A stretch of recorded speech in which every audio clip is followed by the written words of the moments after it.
Yeah, small group, it's easier if I can just, I don't have to go back and forth this way. Pardon me if I sit down. I'm going to be talking a lot today.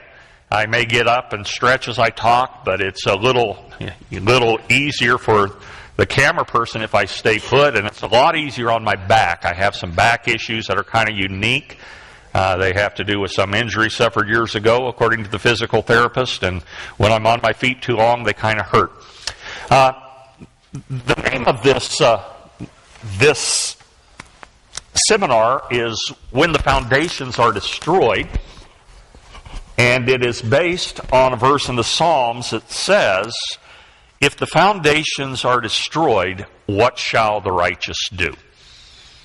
And I have come to the conclusion that we are living in such a time that the foundations certainly of this nation have been eroding for a long time. But it's not just this nation, the entire of civilization, Western civilization. The foundations of Western civilization have been eroded, and they are there's not much left.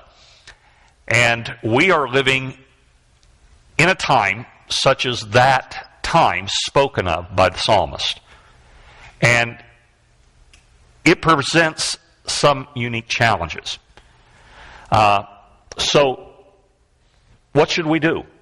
How do we live for Christ in what I believe is fastly becoming, and it already is, I think, in many places in the West, a post-Christian culture.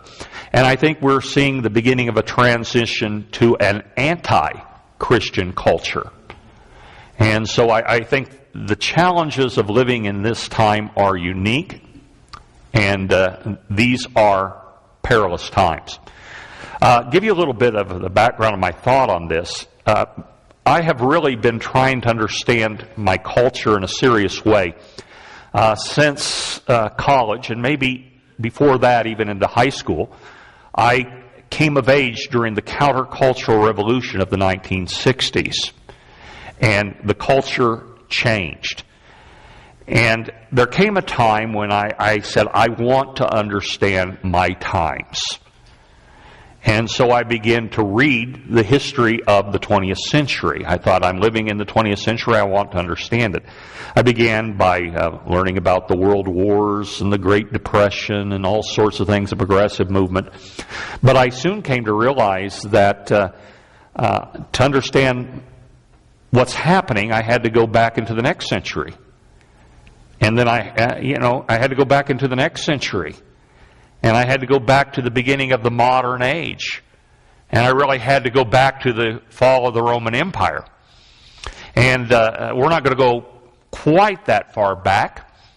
But to really understand the times, my times proved to be an interesting journey.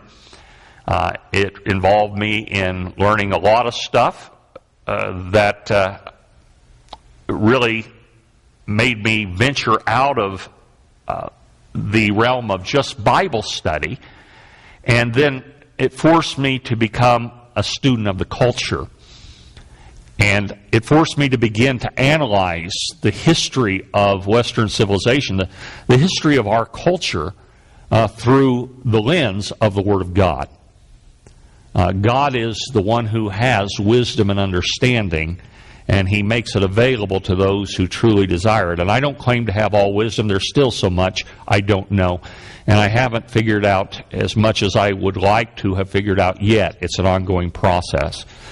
But I think as I've studied the Word of God, and as I've studied the culture in the light of the Word of God, I think I have come to some insight, and I want to share what I think God has shown me with you. And so we're going to start by looking at where I believe we are right now as a culture.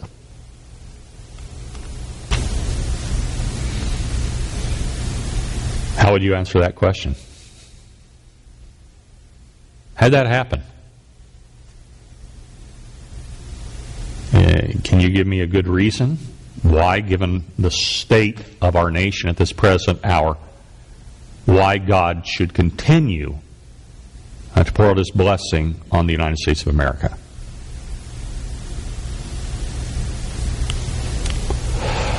We're living in a time that I believe was predicted by both secular thinkers and prophetic voices within the church. I want to start with a couple of secular voices. The man on your right is William Butler Yeats, the poet, and the man over here would be on your left is Yeats. The man on your right is Friedrich Nietzsche. I want to begin with Nietzsche. Nietzsche, of course, is famous for the statement, God is dead. Are you familiar with the context of that statement? Nietzsche was an atheist, but he was not happy about it. He had come to the conclusion that there was no God, but he also came to the conclusion that God is the best idea we've ever come up with, and that God had provided something to Western civilization as long as people believed he was alive. But he looked at the growing rationalization in our culture. Go back a bit here. He looked at the growing rationalistic movement, materialistic movement in Europe, and the growth of atheism in intellectual circles. And as he saw this, he says, we're in big trouble, because God has left some big shoes. And somebody is going to have to fill those shoes. And if it's not God, it's going to have to be us. And we're going to have to evolve into a new kind of creature than we are, just to be able to replace that which God has provided to our society. And Francis Schaeffer said that Nietzsche looked into the 20th century and went mad. And I think there's truth in that, because he had come to the conclusion that the human race would have to be the answer to what I call the who says so problem. In the past, if someone said to you, why can't I kill? You'd say, well, because God said, thou shalt not kill. Why should I not commit adultery? Well, God said thou shalt not commit adultery. Now, without God, when someone says, why should I not kill? You say, well, because I said so. Well, who are you? Who appointed you God? Well, society. Yeah, well, what if I can change the rules of society? And so Nietzsche foresaw a terrible time before the human race evolved and attained godlike status. And I'm going to give you now that section of his book, The Gay Science, in which he talks about that. It's the story of the madman. It says, have you ever heard of the madman who on a bright morning lit a lantern and ran into the marketplace, crawling out incessantly, I seek God, I seek God. And as there were many people standing around who did not believe in God, he caused a great deal of amusement. Why? Is he lost? Said one. Has he strayed like a child? Said another. Is he... oops, boy, I hit the wrong button again.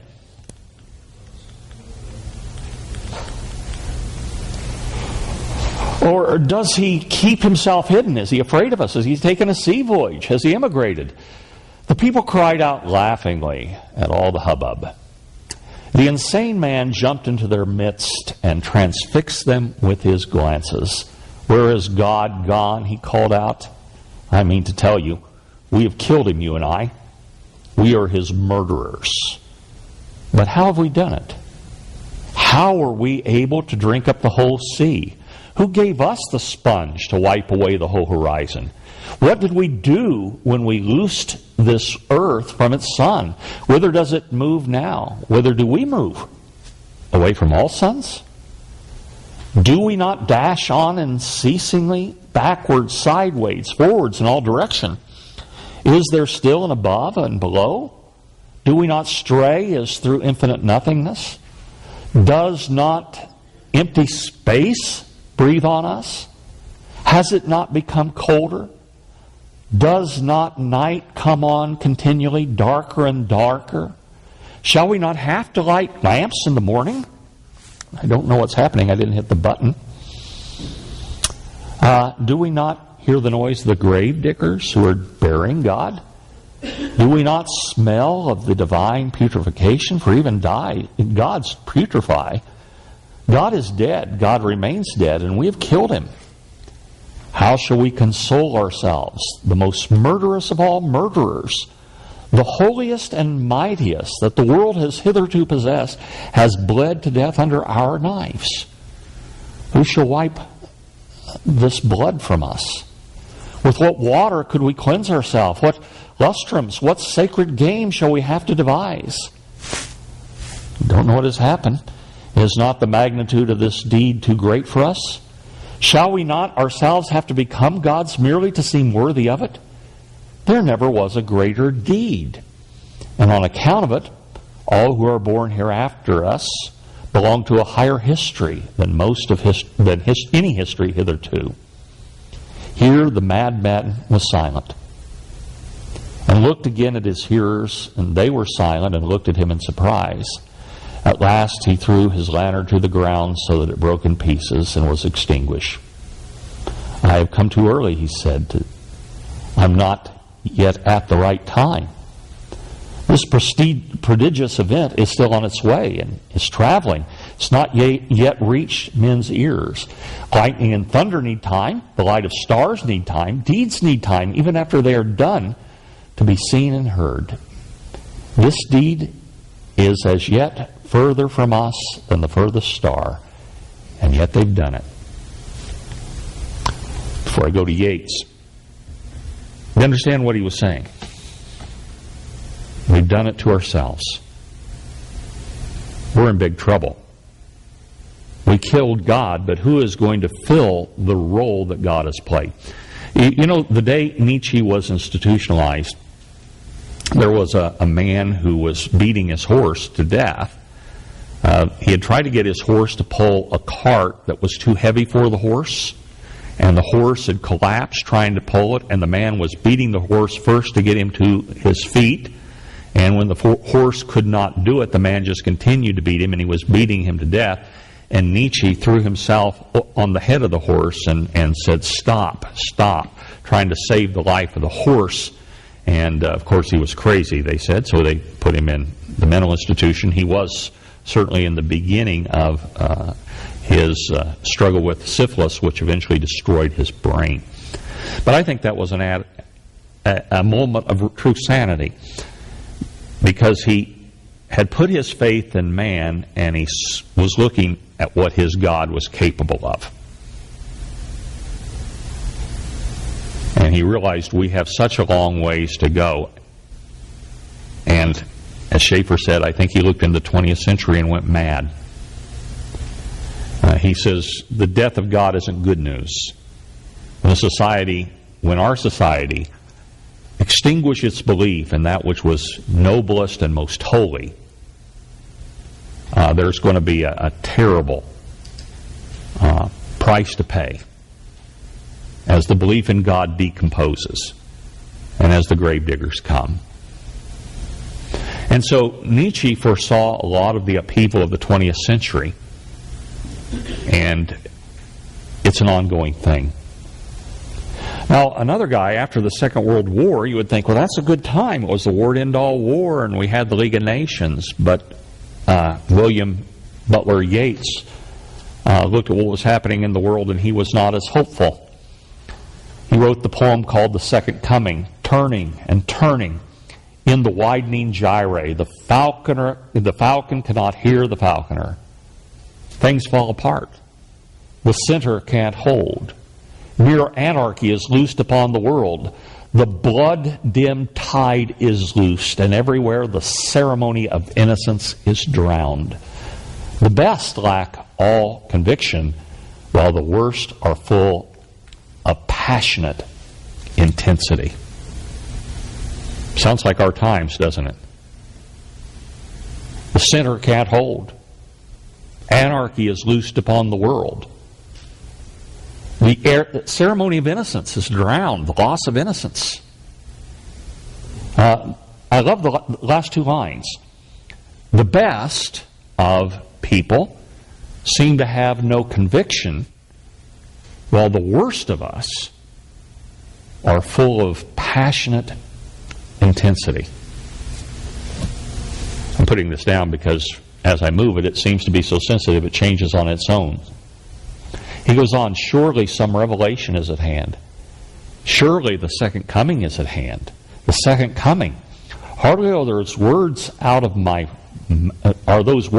when a vast image of the Spiritus Mundi troubles my sight.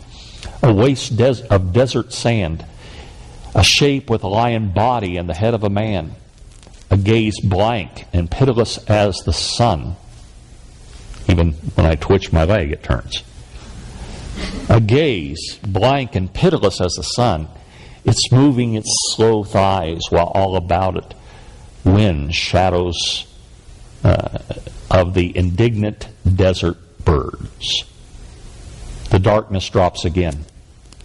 But now I know that 20 centuries of stony sleep were vexed to nightmare by a rocking cradle. And what rough beast, its hour come round at last, slouches towards Bethlehem to be born. Yates was not a Christian, but he realized something is happening. Some beast is about to be released on the earth. Some would say, well, it's kind of prophetic because it wasn't many years after this that we see the emergence of Adolf Hitler and what a beast he was. But what Yates is seeing in 1919 is, even though not a Christian, there's something momentous in the air. The world is changing, and the change is not good. Even in the euphoria that came at the end of the First World War, the League of Nations and the hope that we can have world peace and we can pull humanity together into a world government, a one world government. He looked at it and says, no, something is happening, and it's really scary. And who knows what the last 20 centuries are going to unleash upon us next. So you see some secular voices, perceptive voices, and I could put up some others as well, looked at the 20th century, looked at things such as the rise of the Soviet Union, what was happening in the broader culture, particularly Europe, because the things that are hitting us hit Europe before they hit us. We're a little behind Europe because we're a much more religious country, or a part of the world. But Yates and Nietzsche saw trouble ahead. Voice within the church. When I was in college, Francis Schaeffer had emerged as a prophetic voice to help the world understand the culture and what had happened. And I'm greatly indebted to Francis Schaeffer. I don't think he got everything right, but he got an awful lot right. And he certainly understood the times. He said, ours is a post-Christian world in which Christianity, not only in the number of Christians, but in cultural emphasis and cultural result, is now the minority. The status quo is no longer ours. Status quo means the way things are. And I think when Schaeffer spoke these words, most people did not realize that we were already in a post-Christian world. Schaeffer was in Europe. He was in Switzerland. He could see what had already happened to Europe. And he could see the same trends were quickly emerging in the United States. And he says, we need to understand that we no longer have a Judeo-Christian world. There was a time when, although not everyone was a Christian, the values of the West were informed by the Scriptures, by the Jewish and the Christian moral tradition. And Schaeffer looked around Europe and he says, that world's gone. Europe is already post-Christian. The cathedrals are empty. And I believe at the time he wrote this, the statistics were that in Europe, only between 2 and 5% of the people of Europe attended church anywhere on a Sunday morning. His point was Europe has already turned away from its Christian roots. And the United States is in the process of doing it, and we've moved so far that we're already there. And so he would look at something like the moral majority, which was growing up around the same era in the 70s as he was writing, and he would say to such movements, although he would later try to do something about the culture, and that's where I think he went astray. He looked at movements like that and says, you don't get it. We are not the majority anymore. The majority of people do not govern their lives by the Word of God. And our moral values no longer are reflecting Judeo-Christian tradition. We are the minority. And we have to understand and accept that. And I think, getting a little ahead of myself, but that is probably the most important principle we need to understand about the time we are living in. We are not the majority. There is no moral majority out there. Those that continue to hold to biblical truth, particularly as it pertains to morals and ethics, are now the minority. Our world is governed by various media and by an academia that is, by and large, anti-God, not just neutral, but positively opposed to the God of what they would refer to as the Abrahamic religions.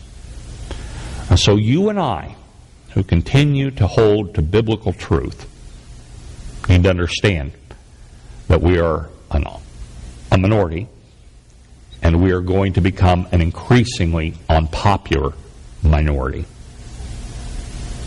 And barring an awakening, such as the Great Awakenings, it's not going to change. I wish I could give you some glimmer of hope that if we do this and that, we'll maybe redeem the culture. That's the route Schaeffer eventually went. And he was very involved in getting the religious right going. But it turned out the culture was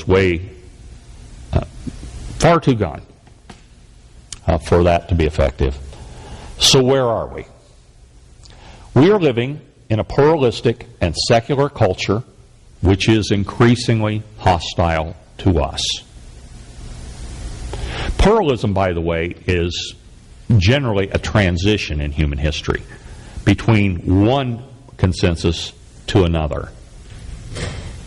Right now, we are in a time of spiritual transition. The old Judeo-Christian paradigm has been rejected. And though most people would say they are still spiritual, they are not looking for answers to their spiritual quest in biblical Christianity anymore. I believe it was a Pew poll that said that 73% of millennials consider themselves spiritual but not religious. And I see this as I teach religion. I see this in my ethics class. Even though we have kids that come from religious backgrounds, kids who were active in their youth group in high school, kids that went through Awana programs, we have a lost generation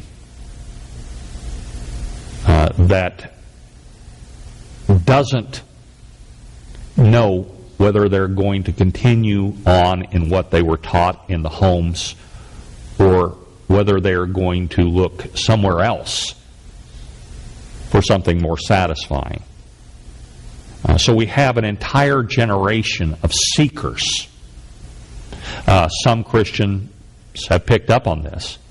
A book written a few years ago, Already Gone, talked about the fact that most of your kids in your youth group have already rejected the Christianity you have tried to instill in them, or that was the church has tried to instill in them.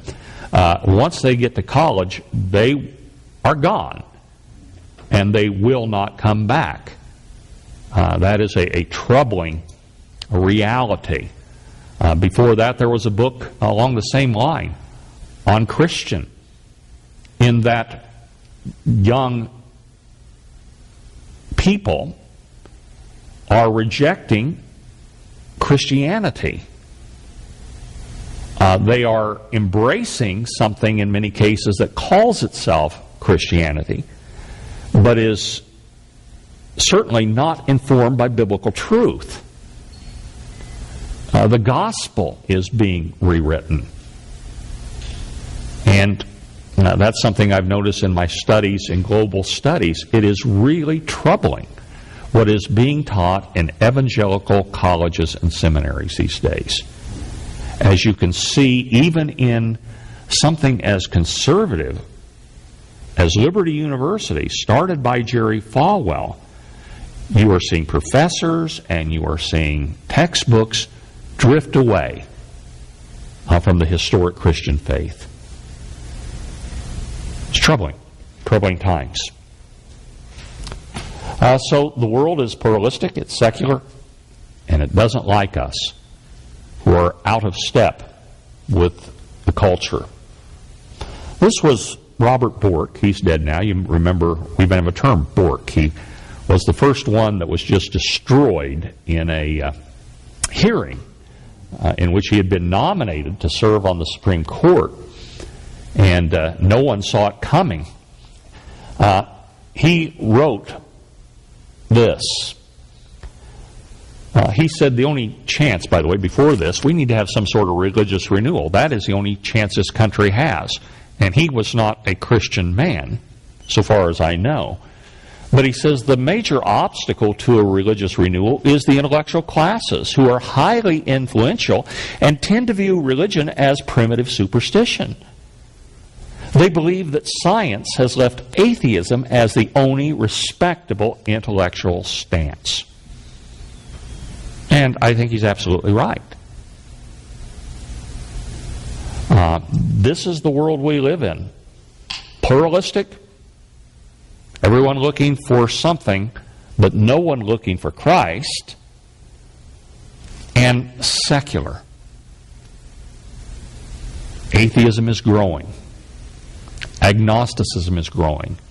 In the United States, it has had a boost, an increase in the last decade, where it has jumped all the way from 5% in a decade up to 16% who now consider themselves secular, atheist, or agnostic.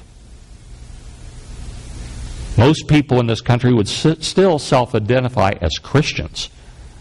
But what does that even mean now?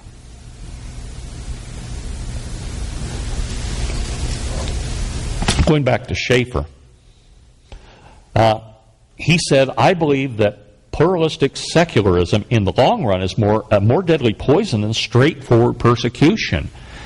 And I think Satan has discovered that in the United States. He certainly uses persecution where he can, because he has an irrational hatred of all things pure and righteous, and he particularly hates Christianity, the name of Christ, and this is why we see the persecution of Christians increasing all around the globe. But secularism in the United States is doing a good job of isolating and marginalizing believers. I don't know if I will live long enough to see it, but I believe that if you are in your 20s or 30s, you will see persecution. And I would think that we may see some very soon in an economic sense as a result of the Supreme Court's recent decision on gay marriage. And we can talk about that later. I think the coming of Christ may be near. And so if that's true, I may see that persecution too. But the culture, it's changing. And it's troubling. Have you noticed we live in a sexualized culture? And the West is oversexed, frankly. Malcolm Muggeridge, a thinker that I greatly admire, he is now with the Lord. He was an atheist for many years. He was the editor of Punch, which was a popular and somewhat sarcastic British journal, philosophical journal.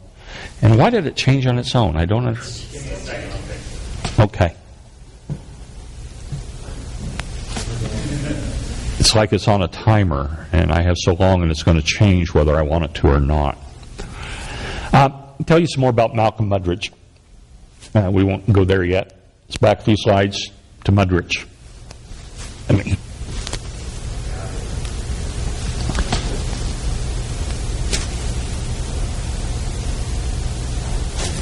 Technological glitches are the bane of those who are addicted to PowerPoint, as I am.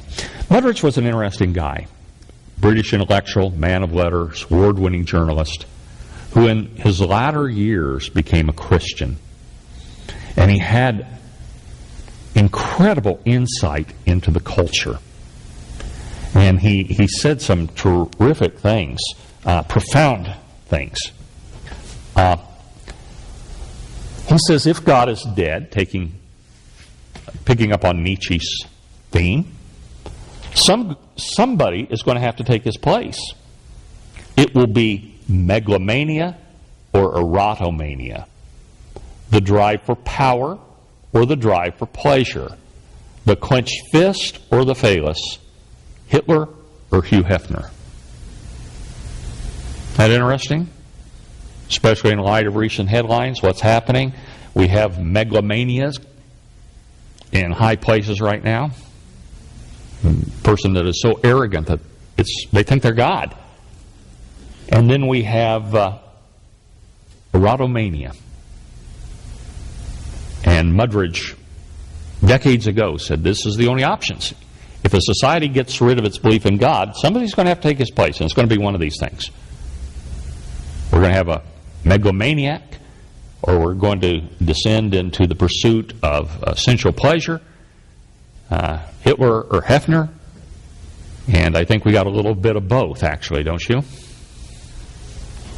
He said this also, sex is the mysticism of materialism, the only possible religion in a materialistic society. Orgasm has replaced the cross as the focus of longing and fulfillment. Rightly realizing that the great idol of our time may be sexuality, sex. We often talk about money as being an idol, the principal idol of our time. I think it is an idol.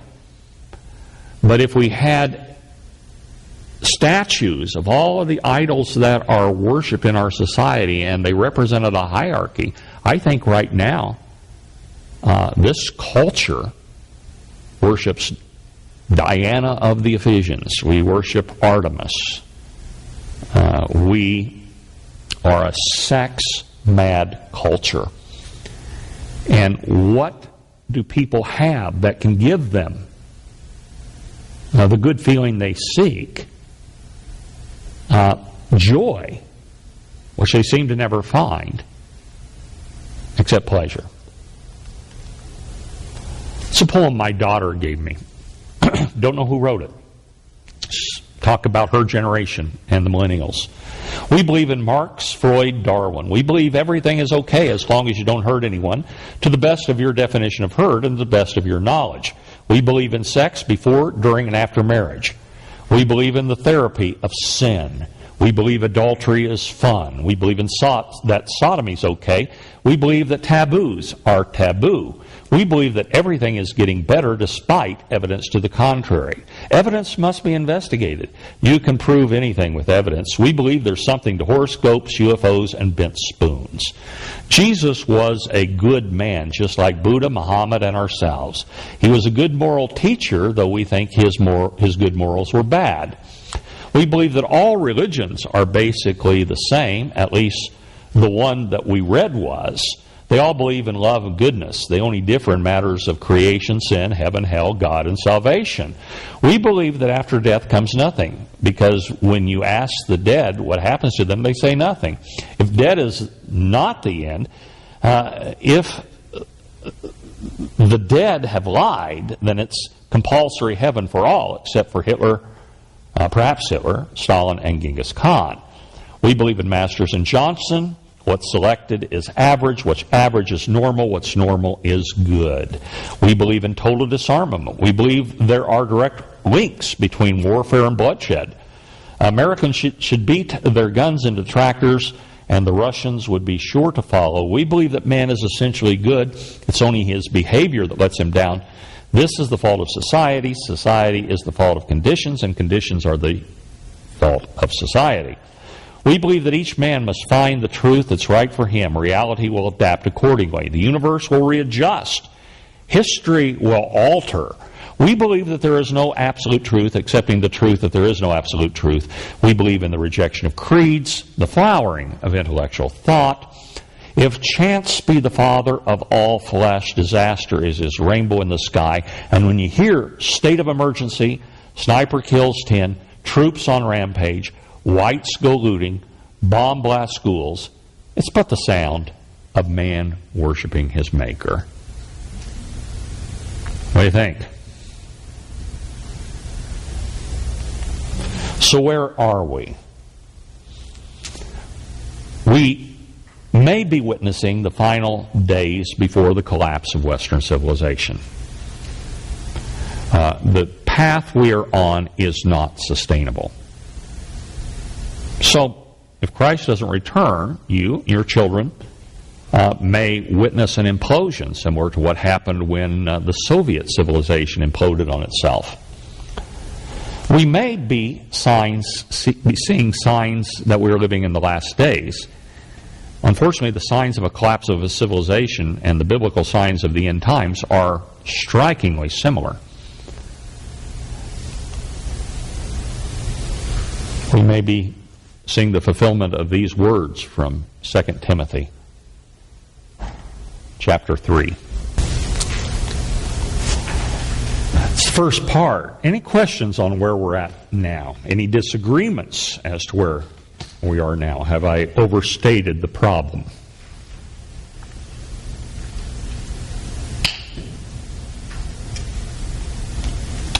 Thoughts? This is interaction time.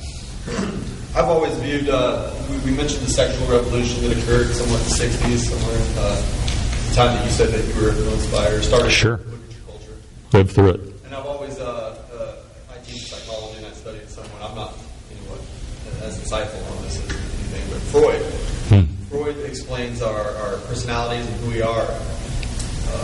In terms of our sexuality. As a basis of our wants and needs as a result of our sexual desires. Mm-hmm. The son wants to sleep with the mom and daughter, father, these sorts of things, and that's how we see these different behaviors. Everything's sexually motivated. Right.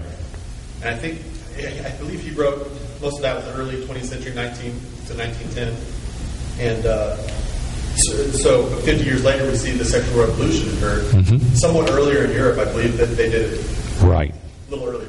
I always wondered if perhaps he essentially dared everybody, if the root of all our behavior is sexual motivation, repressed sexuality, he essentially dared everybody just to give into it. Yeah.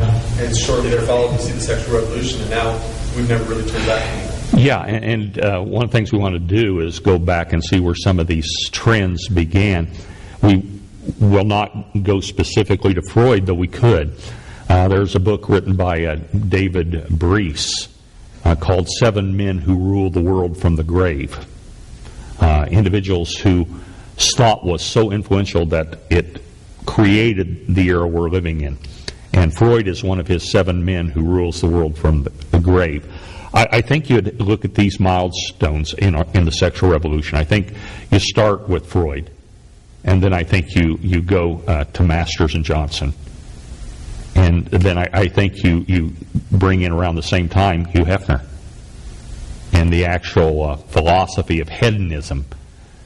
And then you have the sexual revolution of the late 60s and early 70s. And everything else is a result of that. So the seeds were certainly planted in the West by Freud. You are correct in my estimation that it hit Europe first. Hit us later. It didn't hit us till the 60s. Yes? Do you feel like this is a Western problem or a worldwide problem? Well, it's becoming a worldwide problem because we attempt to export this, and we are exporting it through our movies, through our popular culture generally. You cannot understand why the Islamic world hates us so much without understanding that they are trying to fight against that which we are using to intoxicate the world. They're trying to protect their children in many ways from this philosophy. You do have the other side with rape and everything going on over there. My little brother said there's never been such a collection of rapists and pedophiles as you have with ISIS. And certainly there's a lot of truth in that. But the 84% of the world that is still traditional religious is fighting as best they can to prevent that which started in the West from destroying them too. And so you see significant revivals not only of Islam as a counter to the ideology of the secular left that's coming from Europe, but you see in India has elected a fundamentalist Hindu government. And so a lot of what you see happening in what is called the majority world, because most of the world lives there, is a reaction against the dry rot that is destroying the foundations of Western civ. One of the reasons I suspect we might be living in the days before the second coming of Christ is it isn't isolated anymore. It does seem to be a worldwide attack at the very foundations of decency. Good question. Other thoughts? I'm not familiar. Masters and Johnson, can you? Well, Masters and Johnson, I should have said the Kinsley report, and then Masters and Johnson. Kinsley report was the beginning of the study of sexuality. He is, when you look at him objectively, he was even guilty of child molestation himself, ostensibly to study child molestation. And the Masters and Johnson is just the more of the popularization in intellectual circles of the idea that we need to get rid of our sexual inhibitions and accept everything. And the goal, if you read the literature, is that we finally move from transsexualism, where we no longer consider ourselves heterosexual or homosexual, that we just consider ourselves sexual. And you already see, what's her name? Miley Cyrus has announced that she is there already, that she just sees herself as sexual, and she is open to anything sexual. And that is the direction we are moving in, where we no longer self-identify as having any sexual preferences. So you say, what is your sexual preference? The answer to the question will be yes. You know, one interesting argument I don't hear made enough is that the Centers for Disease Control, the CDC, will not accept blood from a known homosexual active. You know, they've dropped that standard? Has that been dropped? Yeah. Yeah, even though the AIDS and HIV problem has never broken out into the heterosexual population in this country, they have dropped that rule. And was it the HIV that rule was in place for? Was there most likely other? Well, no, there's other blood-borne diseases that are particularly gay sex is particularly prone to hepatitis and so forth. So here we have an instance of cultural change and evolution starting to now influence what is a public policy. Policy that's in place to keep us safe physiologically. Oh yeah, AIDS has been treated different than any other sexually transmitted disease in human history. It's almost been treated like a civil rights rather than a public health concern. And laws have been changed because of it. HIPAA is all because of AIDS. That's how it came into being. Not necessarily a bad thing, but when you study where did it come from, why was the noise being made that we have this privacy? Didn't used to exist. When I started out in the ministry, I'd go to the desk. You have a patient here? Yeah. What's the problem? That's what what's the doctor say? They give me information, help me as a minister to know how to minister to them. They could lose their job if they gave me that information today. And that is a byproduct of how AIDS was handled. Which is really weird because homosexuals are very much on our face. They're bragging about it. And so why all the privacy? Well, there are some things that the gay community does not want you to know. I learned this because for over 2 years I corresponded with a gay activist. I learned so much. He was the first postmodernist I ever argued with. And we have an exchange of correspondence. I have a notebook in my office with that correspondence. It's about that thick. I printed it all off. And so we interacted on this thing, and I know that there is a definite plan that has been followed, and one of them is we are never going to go. We'll turn the subject to love. We do not want to talk about what we do, because there's a yuck factor. And we don't want to talk about the health concerns, the very real health concerns. And it's not just AIDS. So the gay rights movement has been extremely clever in the way they have marketed homosexuality. So that even now it's people going around, love wins. You know.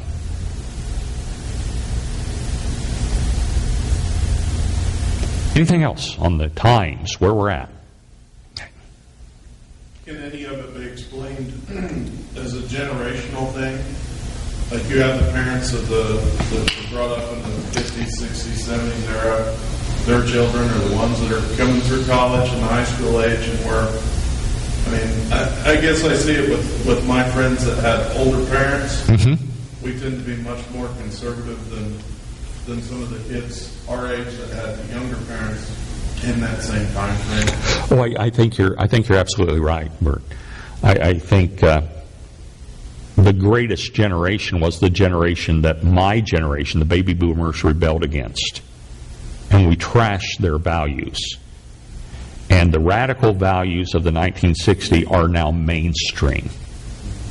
And what you are seeing, and we're going to get into this shortly, what you're seeing is those values bearing now their fruit. One book I read recently, and if I can get up just a minute to kind of illustrate, let's say that this represents what your grandparents considered to be right. And the pew over there, same size, represented those things that your parents believed were wrong.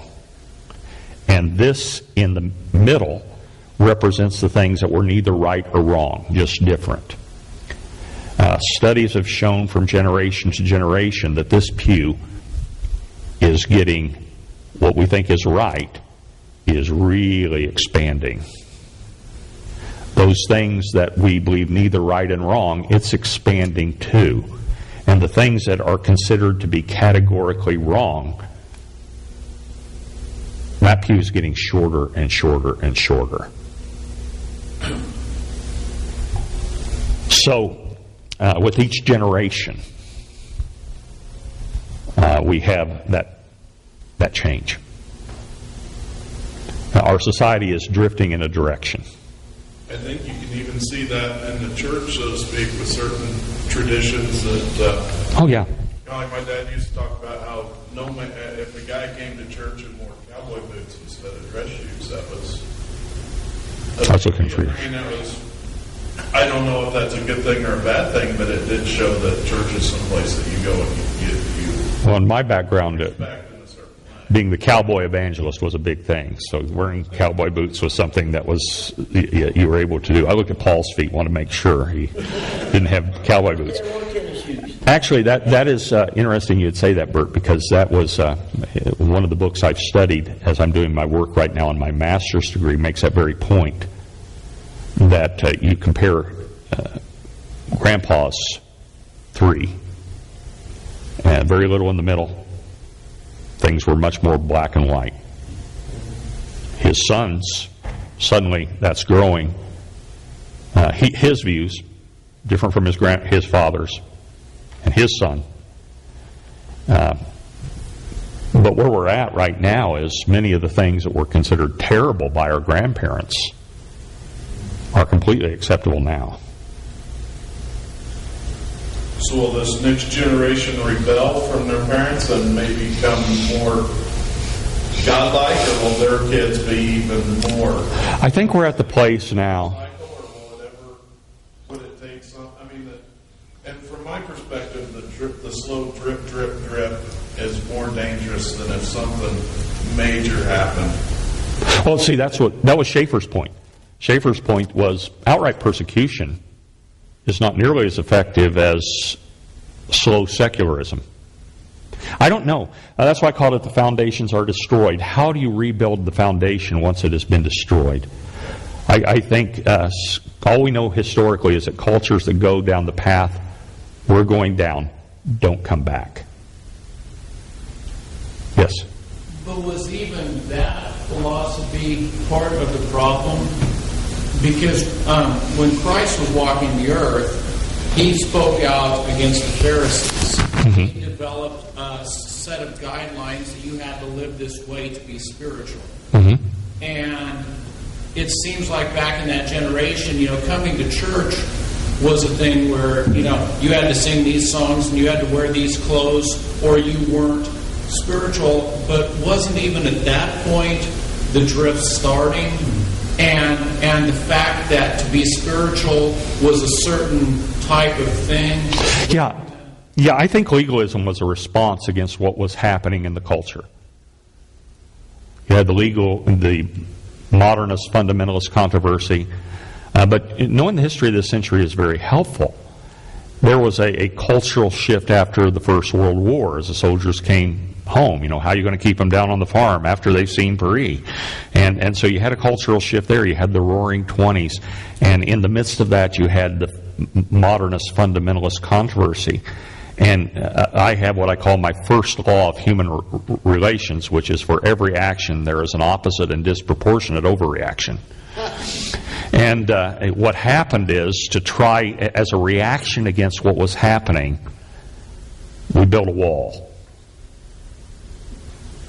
And not everything in that wall was scripturally based, but it was to try to protect ourselves from what was happening in the culture. Let's take something like movies. In the 1930s, movies were out of control. They were featuring nudity. In the 1930s? Yes. It was getting worse and worse, and Congress was threatening to do something about it. And so the movie industry brought in a czar, and they had the infamous code, and it saved the movie industry from government supervision and censorship. And so, why is it that we grew up and you didn't go to movies? Well, as this was happening, before the government stepped in and said, here's the code, the churches said, We're just not going to go there. They're not wholesome. They're not good. And so a wall was constructed. And interestingly, Hollywood, under the code, had what's called its gold